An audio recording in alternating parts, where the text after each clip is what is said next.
नमस्कार। आज हम भारतीय लोकतंत्र के सबसे बड़े पावर सेंटर यानी हमारी संसद की पड़ताल करने वाली हैं।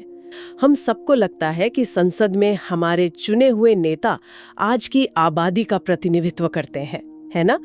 लेकिन क्या हो अगर मैं कहूं कि लोकसभा की सीटों का गणित 50 साल से भी ज्यादा पुराना है, 1971 की जनगणना पर आधारित। और ये तो बस एक शुरुआत है। आज के हमारे स्रोत हमें संसद के डिजाइन की बहुत गहराई में ले जाते हैं। हमारा मिशन है ये समझना कि संविधान बनाने वालों ने दो सदन क्यों बनाए, एक लोकसभा और एक राज्यसभा। इनके बीच शक्तियों का ये अजीब सा संतुलन क्यों है, जहां कभी एक ताकतवर लगता है तो कभी दूसरा। और सबसे बड़ा सवाल, क्या ये सिस्टम आज भी उतना ही कारगर है जितना इसे होना चाहिए? तो चलिए इस डिजाइन को खोल कर देखते हैं। स्रोत साफ करते हैं कि संसद का मतलब सिर्फ वो गोल या तिकोनी इमारत नहीं है। इसके 3 हिस्से हैं, है ना? बिल्कुल, ये एक बहुत आम गलतफहमी है। संविधान का अनुच्छेद 79, आर्टिकल 79 इसके बारे में बताता है। उसके मुताबिक भारत की संसद 3 चीजों से मिलकर बनती है: राष्ट्रपति, राज्यसभा यानी काउंसिल ऑफ स्टेट्स, हाँ, राज्यों की परिषद, और लोकसभा यानी जनता का सदन। एक मिनट, यहाँ मुझे पहली बात थोड़ी अटपटी लगी। राष्ट्रपति संसद का हिस्सा है पर किसी भी सदन के सदस्य नहीं होते। ये तो कुछ ऐसा हुआ कि आप टीम के कैप्टन तो हैं पर प्लेइंग 11 में नहीं है। इसका क्या मतलब हुआ? बहुत अच्छा सवाल है और यही भारतीय लोकतंत्र के डिजाइन का सबसे अहम हिस्सा है। राष्ट्रपति का काम एक तरह से एक रेफरी जैसा है, या कह सकते हैं एक फाइनल चेक पॉइंट। अच्छा। कोई भी बिल, चाहे वो लोकसभा में पास हो या राज्यसभा में, वो तब तक कानून नहीं बन सकता जब तक राष्ट्रपति उस पर अपने हस्ताक्षर न कर दें। वो ये सुनिश्चित करते हैं कि जो भी कानून बन रहा है वो संविधान के दायरे में है। तो ये आइडिया हमने कहीं से लिया है? हाँ, ये आइडिया हमने ब्रिटिश वेस्टमिंस्टर मॉडल से लिया है, जहां राजा या रानी संसद का हिस्सा होते हैं लेकिन सदनों में नहीं बैठते। अमेरिका में ऐसा नहीं है। वहाँ क्या सिस्टम है? वहां राष्ट्रपति का कांग्रेस, मतलब उनकी संसद से कोई सीधा लेना देना नहीं होता। अच्छा, तो ये एक तरह का चेक एंड बैलेंस है। वैसे ये लोकसभा और राज्यसभा के हिंदी नाम तो काफी बाद में आए हैं ना? हाँ, ये भी एक दिलचस्प तथ्य है। 1954 तक इन्हें इनके मूल संवैधानिक नामों से ही जाना जाता था, यानी काउंसिल ऑफ स्टेट्स और हाउस ऑफ द पीपल। बिल्कुल। बाद में हिंदी नाम अपनाए गए जो इनके काम को ज्यादा बेहतर तरीके से बताते हैं। तो चलिए इन दोनों सदनों के डिजाइन को समझते हैं। पहले बात करते हैं राज्यसभा की, जिसे उच्च सदन या अपर हाउस भी कहते हैं। स्रोत इसे एक स्थायी सदन बताते हैं। इसका मतलब सिर्फ ये तो नहीं कि ये कभी भंग नहीं होती। इसके पीछे का बड़ा आइडिया क्या है? इसका मतलब सिर्फ इतना नहीं है, बल्कि इसके पीछे एक बहुत गहरा विचार है। स्थायी सदन होने का मतलब है कि जब देश में मान लीजिए राजनीतिक उथल-पुथल हो, लोकसभा चुनाव के बाद भंग हो गई हो या किसी सरकार ने बहुमत खो दिया हो, मतलब एक वैक्यूम जैसी स्थिति हो, हाँ, तब भी देश को चलाने और उस पर नजर रखने के लिए एक विधायी संस्था हमेशा मौजूद रहती है। ये लोकतंत्र का एक सेफ्टी वॉल्व है। और इसके सदस्य, उनका कार्यकाल भी अलग होता है? जी, इसके सदस्यों का कार्यकाल 6 साल का होता है और हर 2 साल में 1/3 सदस्य रिटायर हो जाते हैं। ये एक नदी की तरह है जो हमेशा बहती रहती है, भले ही पानी बदलता रहे। और इसमें सदस्य कौन होते हैं? स्रोत के मुताबिक अधिकतम 250 हो सकते हैं। हाँ, अनुच्छेद 80 इसकी संरचना बताता है।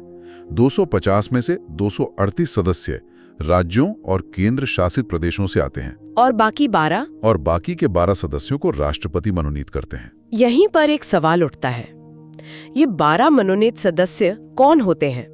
अक्सर इन पर विवाद भी होता है। बिल्कुल। संविधान कहता है कि ये वो लोग होने चाहिए जिन्हें साहित्य, विज्ञान, कला या समाज सेवा का विशेष ज्ञान या व्यवहारिक अनुभव हो। इसके पीछे का मकसद क्या था? मकसद ये था कि देश के कुछ सबसे ब्रिलियंट माइंड्स जो शायद चुनावी राजनीति की आपाधापी में नहीं पढ़ना चाहते, उनकी विशेषज्ञता का फायदा देश को मिले। सचिन तेंदुलकर, जावेद अख्तर या पूर्व चीफ जस्टिस रंजन गोगोई जैसे लोग इसी कोटे से आए। लेकिन क्या इस पर यह आलोचना सही नहीं है कि कई बार ये मनोनयन राजनीतिक वफादारी का इनाम ज्यादा होता है, विशेषज्ञता का सम्मान कम? ये आलोचना काफी पुरानी है और कह सकते हैं कुछ हद तक जायज भी है। कई बार पार्टियां अपने उन नेताओं को राज्यसभा भेज देती हैं जो चुनाव नहीं जीत पाते। लेकिन फिर भी ये व्यवस्था देश को ऐसे लोगों की सेवाएं लेने का मौका देती है जो शायद कभी चुनाव लड़कर संसद नहीं पहुंच पाते। और जो बाकी के 238 सदस्य हैं, उन्हें हम और आप तो सीधे नहीं चुनते। उनका चुनाव कैसे होता है? उनका चुनाव अप्रत्यक्ष रूप से होता है, इनडायरेक्टली। हम राज्यों में जिन एमएलएज यानी विधायकों को चुनते हैं, वो अपने राज्य की तरफ से राज्यसभा के सांसदों को चुनते हैं। अच्छा, तो विधायक चुनते हैं। हाँ, इसीलिए इसे राज्यों की परिषद कहा जाता है। ये भारत के संघीय ढांचे, हमारे फेडरल सिस्टम की आत्मा है। ये सुनिश्चित करता है कि केंद्र सरकार कोई ऐसा कानून न बना दे जो राज्यों के अधिकारों को कुचल दे। हर राज्य की आवाज केंद्र में सुनी जाए, यही इसका मूल उद्देश्य है। तो राज्यसभा राज्यों की आवाज है, लेकिन लोकतंत्र का सबसे बड़ा आधार तो जनता की सीधी आवाज है। वो हमें कहाँ सुनाई देती है? जाहिर है, लोकसभा में। स्रोत इसे अस्थायी सदन कहता है। हाँ, क्योंकि ये सीधे सीधे जनता की इच्छा का प्रतीक है। इसका कार्यकाल 5 साल का होता है, लेकिन अगर सरकार सदन में अपना विश्वास मत खो दे और कोई दूसरी सरकार बनने की भी गुंजाइश न हो, तो राष्ट्रपति इसे 5 साल से पहले भी भंग कर सकते हैं। और इसके सदस्य सीधे जनता द्वारा वयस्क मताधिकार के आधार पर चुने जाते हैं। और यहाँ चुनाव का तरीका फर्स्ट पास द पोस्ट है। इसे जरा आसान भाषा में समझाइए। जरूर। First pass the post system को आप एक रेस की तरह समझ सकती हैं। एक चुनाव क्षेत्र में जितने भी उम्मीदवार खड़े हैं, उनमें से जो भी उम्मीदवार फिनिशिंग लाइन को सबसे पहले पार करता है, मतलब जिसे बाकियों से सिर्फ एक वोट भी ज्यादा मिल जाए, बिल्कुल, वही जीत जाता है। ये जरूरी नहीं कि उसे 50% से ज्यादा वोट मिले हों। अच्छा, अगर 10 उम्मीदवार हैं और जीतने वाले को सिर्फ 20% वोट मिले, लेकिन वो सबसे ज्यादा हैं, तो भी जीत उसी की होगी। अब आते हैं उस दिलचस्प सवाल पर जो मैंने शुरू में उठाया था। लोकसभा की सीटों की संख्या 1971 की जनगणना पर क्यों अटकी हुई है? आज के आबादी के हिसाब से क्यों नहीं है? ये एक बहुत बड़ा और कह सकते हैं संवेदनशील राजनीतिक मुद्दा है। संवेदनशील कैसे? देखिए, 70 के दशक में देश में जनसंख्या नियंत्रण एक राष्ट्रीय प्राथमिकता थी। हाँ, वो तो था, हम दो हमारे दो का नारा। बिल्कुल। तो जो दक्षिण के राज्य थे, जैसे तमिलनाडु, केरल, उन्होंने इस कार्यक्रम को बहुत गंभीरता से लागू किया और अपनी जनसंख्या वृद्धि दर को काफी कम कर लिया।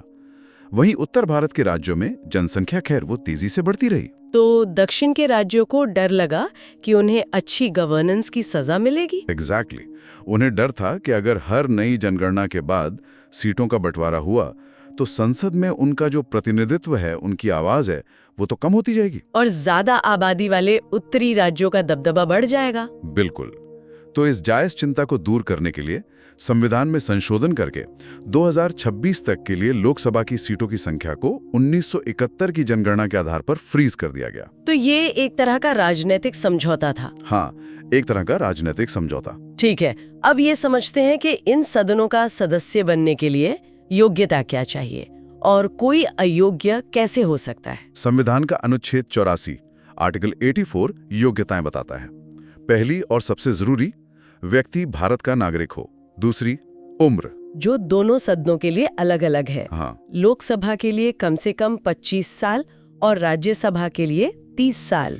ये उम्र का फर्क इसलिए है क्योंकि राज्यसभा से ज्यादा परिपक्वता की उम्मीद की जाती है। और तीसरी शर्त? तीसरी, उसे चुनाव आयोग द्वारा अधिकृत किसी व्यक्ति के सामने संविधान के प्रति सच्ची निष्ठा की शपथ लेनी होती है। और अयोग्यता के क्या आधार हैं, ये जानना बहुत जरूरी है। अनुच्छेद 102 में इसके कई आधार दिए गए हैं, जैसे अगर कोई व्यक्ति सरकार के अधीन कोई लाभ का पद यानी ऑफिस ऑफ प्रॉफिट धारण करता हो। लाभ का पद, इसका क्या मतलब है? इसका सिद्धांत यह है कि विधायक या सांसद का काम सरकार पर नजर रखना है।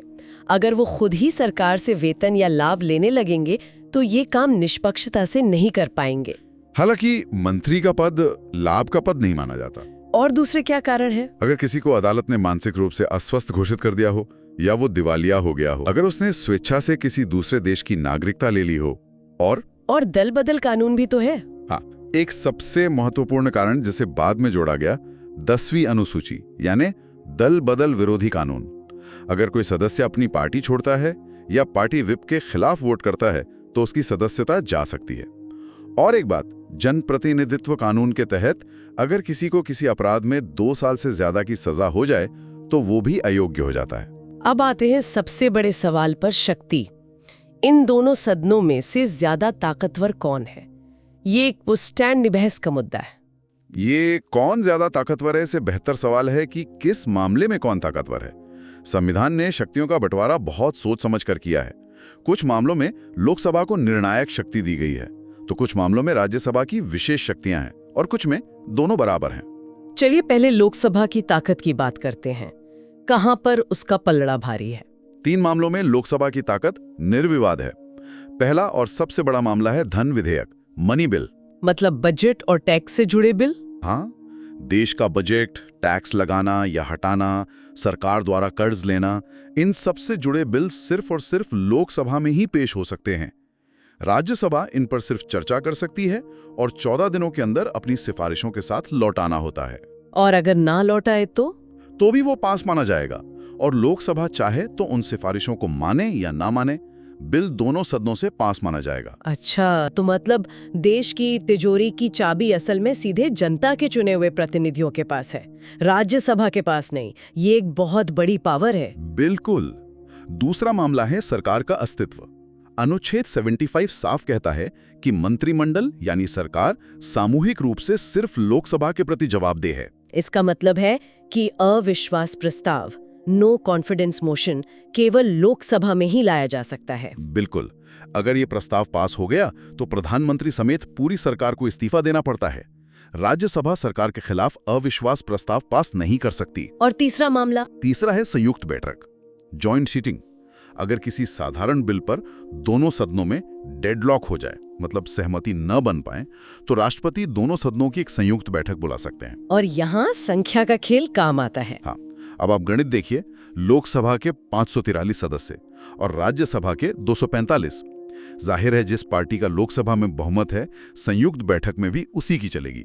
इसलिए फैसला अक्सर लोकसभा के पक्ष में ही जाता है। तो फिर राज्यसभा की क्या जरूरत है? अगर असली ताकत लोकसभा के पास है, राज्यसभा की वो कौन सी खास शक्तियां हैं जो लोकसभा के पास नहीं है? यहीं पर हमारे संविधान निर्माताओं की दूरदर्शिता दिखती है। राज्यसभा को 3 ऐसी अनोखी शक्तियां दी गई हैं जो भारत के संघीय ढांचे की रक्षा करती हैं। कौन कौन सी? पहली है अनुच्छेद 249 के तहत अगर राज्यसभा अपने उपस्थित और मतदान करने वाले 2/3 सदस्यों के बहुमत से यह प्रस्ताव पास कर दे कि राष्ट्रीय हित में जरूरी है, तो संसद राज्य सूची के किसी विषय पर भी कानून बना सकती है। अच्छा, ये तो बहुत बड़ी शक्ति है। हाँ, ये शक्ति राज्यों की परिषद होने के नाते सिर्फ राज्यसभा को ही दी गई है। मतलब राज्यों के अधिकार क्षेत्र में दखल देने की चाबी भी राज्यसभा के पास ही है। और दूसरी शक्ति? दूसरी विशेष शक्ति है अनुच्छेद 312 के तहत।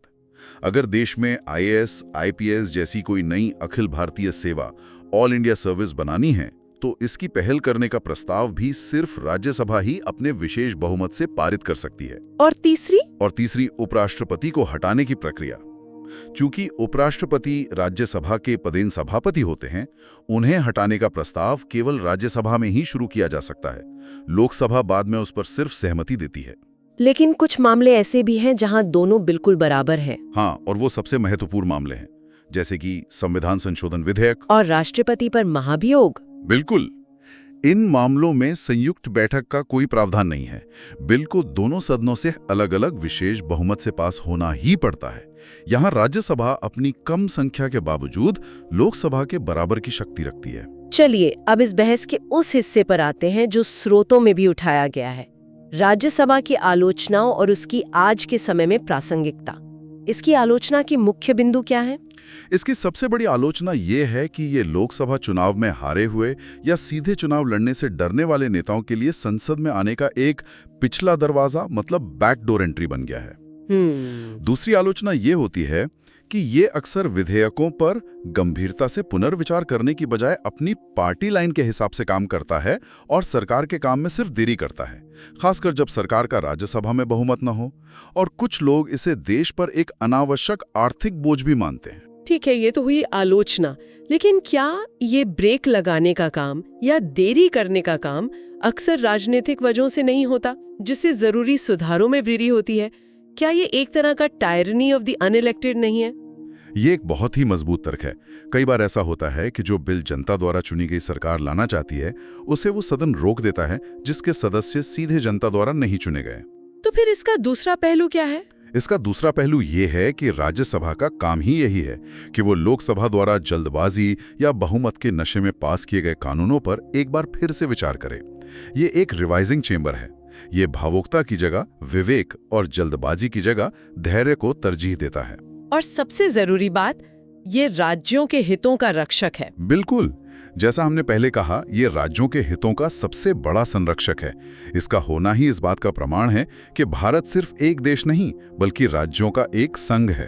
तो आज की हमारी इस गहरी पड़ताल से ये साफ है कि भारतीय संसद एक बहुत ही जटिल और खूबसूरती से संतुलित की गई व्यवस्था है।